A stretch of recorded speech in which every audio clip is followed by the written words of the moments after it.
welcome to the next episode of our podcast. We have Bryant Blackwelder with us. Thank you for joining me. Yes. We're here to talk about some of the things that Bryant has done and is doing, investing in real estate. And let's get started. Let's kick it off. Tell us a little bit about your history and what got you to where you're at today. Yeah, so I was born in Georgia, lived in 12 states, and been on my own since I was 13. Got introduced to drugs and alcohol at 6 years old. Grew up in a dysfunctional family and very abusive, so I had to be in survival mode constantly. I've worked 9 to 5 jobs and double shifts and 2 jobs at the same time, just chasing the dollar, and just always wanted better for myself. And I was always told I would never amount to anything and I would never do anything with my life. And trying to commit suicide from the age of 8 to 21, I was either going to end up in jail or dead. And so, yeah.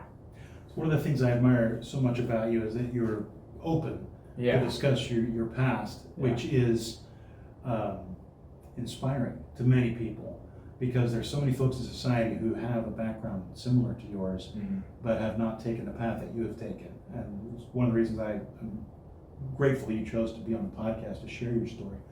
So what got you from where you were at then to where you're at now? What was that transition? It was definitely Jesus, without a doubt, 100%. I wouldn't be where I am today if it wasn't for him. I started this business because of him, and I fought him tooth and nail and wanting to do something else, and he had a sense of humor with it. So, right. But it's been great. I've been able to get to meet a lot of cool people and share my story, and so yeah. Thank you. Yeah. I'm assuming you didn't grow up in a religious household. I didn't. No. So how did you find Jesus? Yeah, so I moved from Florida to California thinking I was going to live the California dream, and met these people evangelizing and telling me about a God who could forgive me of all my sins and who loves me, and I was like, there's no way. I've experienced and done a lot of bad things, and how can there be a God when my own dad rejected me? And so but I was wrong, and I went to church the next day and ended up accepting Christ in my life. So, and I've been on a crazy roller coaster with him since then. That's so, great. Yeah. Well, I have been, I'm grateful that our paths crossed in life, because you're a good man, and you're humble, and you seek to do good for others, and it's genuine, and there are not a lot of people out here like they're out here. You seek to help others, and there aren't a lot of people out there like you. So I'm again grateful that you're here, grateful that you're sharing your story with us, and I'm hoping it can inspire some other people as well who are looking to make better of themselves and what life gave them. Yeah. So, Thank you. Absolutely. Yeah. So tell me a little bit about what you're doing now. So I run 2 businesses. One of which is my passion, which is real estate. I love meeting new people, so I'm constantly networking, reaching out to people for coffee or to network and just gain knowledge and just make connections. And so whether I'm meeting people for coffee or for lunch, or I'm going to Home Depot or Lowe's or the bank and just talking real estate. And so that's essentially my everyday thing. So. Of course, I check on my other business and things like that, but for the most part, yeah. Okay. So did you start your businesses here in Knoxville? I did. My real estate journey, yes. Okay. Well, I say that, but I've done 4 live-in flips, Right. wanting to better myself. Right, and sure. My wife kind of kept alongside me and let me do those. So our first house was a bank repo trash house. Oh, nice. Yeah. Nice. But no, I started my other company in Idaho, Okay. which is where we moved from. So. Okay. So we actually talked about this in some of the other episodes, where to purchase a home and then live in it for a while and move to the next one. You took the even harder route, which is to purchase a home, fix it up, and then move. Yeah. But it's also ultimately a little more lucrative, or can be more lucrative. And did that work out well for you? It did, yes. Seeing where we are now, to looking back, obviously my wife had a hard time with it, but it was good experience for the kids and stuff, and being able to renovate the houses and turn them into something better than what we bought them for, and the condition they were in. It allowed us to essentially move into a better house every single time, even though we were buying fixer-uppers to everyone else. Right. So, yeah. Nice. So this podcast is mainly geared toward Knoxville entrepreneurs. And so what, you're far enough along in your career that you're definitely a bona fide entrepreneur. You own 2 businesses. Yeah. Tell us what advice you would give to other entrepreneurs that are at your same stage, right? They're not really beginning. They're not, I mean, are we ever done being an entrepreneur? But you're not really starting out anymore, but you're still moving forward. What advice would you give to other entrepreneurs in the region that are in a similar situation to you? Yeah, so I would say make sure you're doing it for relationship and not a transactional situation, and just network and be okay with asking the hard questions or the awkward questions, and just ask. You know, you never know unless you ask. And so there are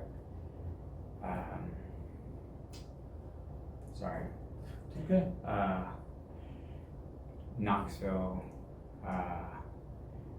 So yeah, just don't be afraid to take a chance, and don't be afraid of putting yourself out there, because you're never going to know unless you ask the question or you try. You know, you never want to look back in your life 5 years from now or 10 years from now and wish you would have taken that chance with their investment, or taken the chance with the flip, or whatever the case may be. So, and don't let money stop you, because I didn't come from money, and so I had to learn how to get creative and use other people's money, or do owner finance. And so I never let that stop me. And so anybody else out there, it's like everyone says the money's always there, but the deals are hard to come by. But for me, it was the opposite. You know, the deals were always there, but the money was hard to come by, and so you had to get really creative. So you know, it's funny, in the short time I've known you, I'm amazed at the deals that just seem to fall on you like rain. They just everywhere. Every time I talk to you, well, I've got this and this. I was like, I don't know, there's not enough money to fund all that right now. But there is. It's just a matter of making the connections. But it just falls on you like rain. It's amazing. It's really amazing. Thank you. So what are some things that you're doing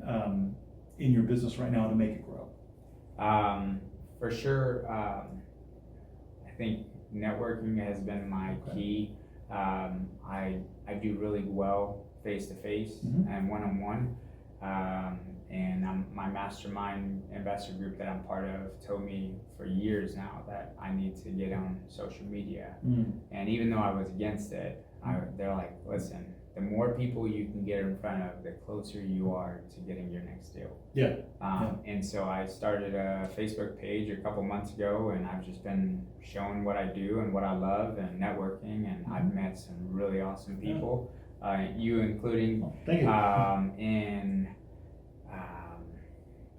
just taking it from there and figuring out how I can help them grow or how I can grow, and I've found some other opportunities and deals from this as well. So social media is another key we've discussed in some of the previous podcasts. I think younger folks. Relative, let's try again. I think the demographic 20s to 30s are much more comfortable with social media and are more inclined to look there for information, whereas older folks, 40s, 50s, 60s, may be engaged to some degree. Now, the fact that you've been on social media for just a couple of months blows me away. I mean, check out his posts, okay? He's genuine, and they're fun to watch. It's good stuff. Not just funny. I mean, it's good. It's just good, solid. It's genuine. I just say you've got the knack. What you see is what you get. Exactly, so. and that's the best we have to offer people. Is being genuine. Being somebody at work and somebody else at home. That's no way to live your life. So I appreciate that about that. So where do you see your businesses? Well, let's tell me about your businesses. Tell us a little bit about what you do and what your entrepreneurship looks like now. So I run a construction company, and we do full house renovations, anywhere from small jobs to full-on house remodels and additions. And then, but lately I've been transitioning into more investments, and so I do flips, I do rentals, I'm buying storage units or commercial properties, and I'm fixing those up and renting those out. And then we just started doing ground up construction. So I bought 5 acres, and I'm using my construction company to build the first 2 homes and then sell those and build the next 2 homes. And it sounds to me like you're leveraging, I mean, I'm a funding guy, but it sounds to me like you're doing, in the previous episode, we talked about ways to fund these, which were DSCRs as well as ground up, fix and flip or fix and hold. And it sounds to me like you're doing all of the above. With a little creativity. Well, yes. So my rental house, I used 0% interest credit cards to use it as a down payment to buy the home. Right. And then my storage unit, I used a good friend of mine, used their money for the down payment, purchased it, and then paid them back in 6 months. And then my 5 acres, I used someone else's funds to purchase it, but I ended up leveraging it and getting a construction loan to buy the lot and build the first 2 homes. Right, perfect. So see, this falls to, things are very rarely black and white when it comes to making business happen. And with a dose of creativity and with networking and knowing people and being a good guy, you can generally find ways to make things happen. That's something my branch manager at Bigfoot Mortgage has been teaching me. It's not yes or no. It's yes and, or no but. And we can always find a way. Nothing is unfigure outable. And that's important. It sounds like you know that lesson now already. So that's good. That's good. And so you mentioned you have 2 companies. So you have a construction company. What is your other company? It's Black Forest Properties, and so that's where I started here in Tennessee, and that's what I do all my real estate deals through. And I'm actually in the process of creating a new LLC for a bigger deal that I have under contract. Nice. So. Okay. Yeah. So where do you see yourself growing into in 5 years? Will you still be doing all of the above? That's a great question. You know, in a perfect world, I'd love to take a step back from my construction company and do full-time real estate investing. Really trying to buy back my time with my wife and kids. And they've stuck by my side through this whole endeavor, and then now they want to try to reap the benefits of my time. And so in 5 years, I mean, I would love to be able to offset my income to where I could travel more or take time off without batting an eye. So, but my heart is to give back to people, and I just, you know, it's great making money, but you know, if you don't have a purpose or if you don't do anything with it, then what's the point? You know? And so I love blessing people. I love helping people and encouraging them and helping them trying to get their first deal or their first rental, or helping them, you know, understand real estate better, you know. And so I'd love to be in a better position to be able to do that more. So I respect that. You know, I've noticed a lot of folks in various industries, they'll reach a point in their careers where they have an abundance mentality, and I think a lot of people have that, where you're not hoarding deals, you're sharing your information, because there's plenty for everyone, and that attitude of giving back and wanting to give is healthy, and it helps everyone succeed. And I think that's one of the things that attracts good people to other good people, is seeing that. And I think that's a good key to success. I really do. So in 5 years, your plan is to start making things a little more autonomous. It sounds like. And real estate investing sounds like is your passion. Okay. Why do you think real estate is what drives you to do business? I like the challenge of it, and coming from my past and the traumatic experiences that I've dealt with, I've always had to be in, I do really well in high stress environments and survival mode. And so I feel like the creativity of real estate and the challenges and the unknown of real estate really, I think, pulls on my heartstrings, you know, and then, but it also gives me the ability to do what I love, which is meet people. I think it does. Okay. I think it does. I was asked something similar in my interview, and it basically comes down to, I get to work with people, and at the end of the day, I sit back and say, I helped these people today, and I spoke with them and worked with them as individuals, which is so different from corporate America, where it's numbers and crunches and transactions, and helping people get where they want to be is so much more satisfying. Yeah. I don't fear Sunday evenings anymore, right? For what Monday's going to look like, I look forward to my day to day. Yeah, and the other thing is like, obviously I do this with no expectations and nothing. I don't ever expect anything in return. And there's a lot of people that would say, the deals that I give away or help people with, I don't always make money and I don't intend to, but it's like, you never know when you're going to need their help or their connections that they know. And so, perfect example, like I just gave away a deal and they were able to buy it as their first rental. And I think from a connection, I ended up meeting someone else who was talking to me about a 16-unit apartment complex across from the airport. Wow, there you go. Yeah. So it's the principle of the Go-Giver, which is a book I mentioned before. And yes, I love it that much. I've read it twice in the last 6 months, which is, if with other people's concern as your top concern, business just comes. Because people recognize that. And making connections, not only is it fun and satisfying, but it also, your needs are met. Yeah. And sounds counterintuitive, but it does work. Yes. It does work. People who do it work. Case in point. So that's wonderful. All right. Yeah. Well, what advice would you give to people who have had very difficult or challenging circumstances that are looking to make that transition, or maybe they've gone through those circumstances and found a measure of success and they want to take it to the next level? What would you say to our community or folks in our community in that situation? I think I would tell you exactly what I tell my kids is start getting comfortable with being uncomfortable. In order for you to grow, you have to be uncomfortable and you have to get out of your comfort zone and be willing to take that risk, like I said earlier. And people are going to do one or two things. They're either going to agree with you and start talking real estate, or they're going to walk away and look at you weird. It's like, you know what? And maybe that's part of my past, but like, I'm okay with rejection. I'm okay with getting 30 no's before I get a yes, but it's like, don't give up after the first one, or don't give up if someone says no to you.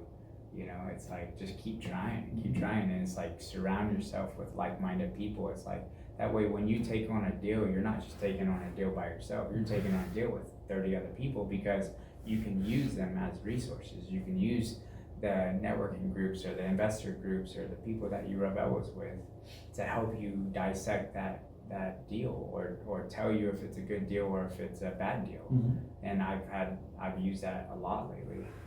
So that's great. It's a common theme. No one succeeds alone, and no entrepreneur has to succeed by themselves. Correct. Entrepreneurs who try to do that end up being a slave to their job, just like they were before an entrepreneur, right? So I remember hearing someone told me, they're like, your net worth is only as good as your net worth is only as good as your network. Right. And good. So it's like, sure, there's value to that, but it's like, whoever you surround yourself with, they're going to help push you to that next level if you allow them to. No, I agree. Yeah. That's very good. Great wisdom. What other nuggets of wisdom would you share with the community at large? I think we're on a roll.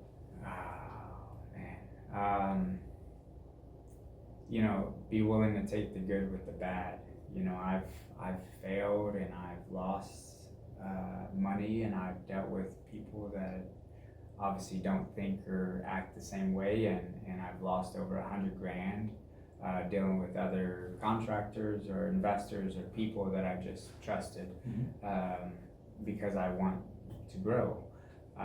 And so it's like, that taught me a very valuable lesson, but at the same time, I'm still not going to let that affect me, because if I stop, then I let them win, and I just can't ever do that. I've gotten too far and worked my butt off to where I am today, that if I let them affect me, then what was all that work for? Right. Well, it shows a degree of mental discipline, which is to not allow other people's actions affect our lives. Or I should say, how we react to other people's decisions is a function of our mentality. as Yeah. opposed to their behavior. Yeah. And yes, it costs some money, but Yeah. you didn't go to college, right? No. So that was your The tuition. School of hard knocks. That was your tuition. Yeah. So I bet you learned and had experience, and that's how life is. That's how Yeah. life is. There's different ways for different folks to learn, Mhm. and we carry on. There's a saying which I heard someone say once was, "We never fail until we give up." That's right. We either learn or we succeed. Those are our two options. Yeah. That's good. Awesome. Bryant, it's been great chatting with you. Thank you very much. I appreciate you taking the time, Yeah. sharing your story with us, sharing your wisdom with us, and we're hoping it inspires some other folks to do the same. Thank you. Thank you. And Bert.